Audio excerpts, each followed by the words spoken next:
বন্ধুরা আজকে চলে এসেছি সন্ধ্যাবেলায় একটু পকোড়া বানাতে।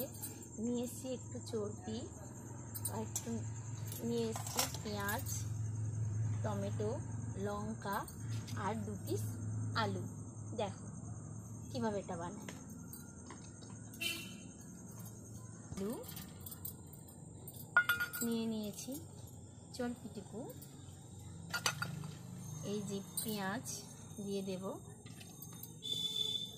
লঙ্কাটুকুও দিয়ে দেব, টমেটো দিয়ে দেব,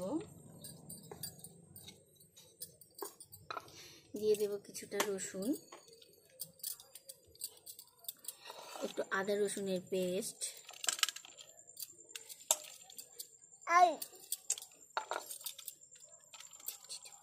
এই যে স্বাদ মতন একটু নুন দিয়ে দেব, একটু লঙ্কা গুঁড়ো দিয়ে দেব, একটু সোডা, খাওয়ার সোডা দিয়ে দেব, একটু কর্নফ্লাওয়ার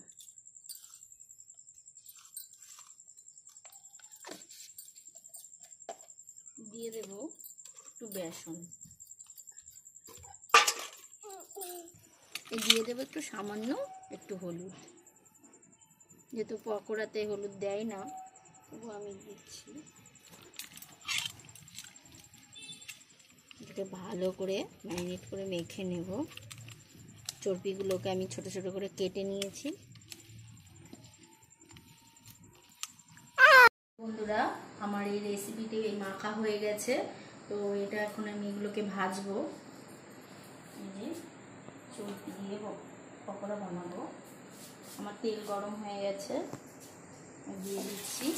আমরা ছাদে রেসিপিটা করব বলে রেডি করেছিলাম, তো ছাদে বৃষ্টির জন্য করতে পারিনি, নিচেই চলে এসেছি।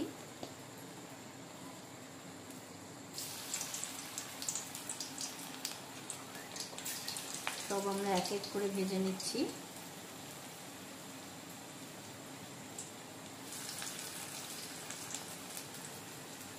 দেখো আমি ডোবা তেলের মধ্যে দিয়ে ভাজছি।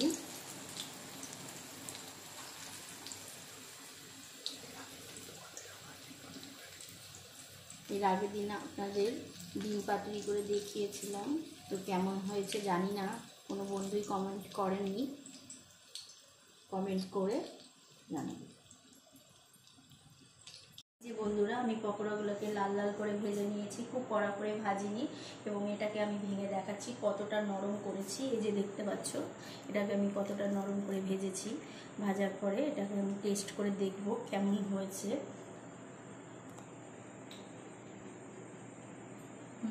খুবই ভালো হয়েছে বন্ধুরা।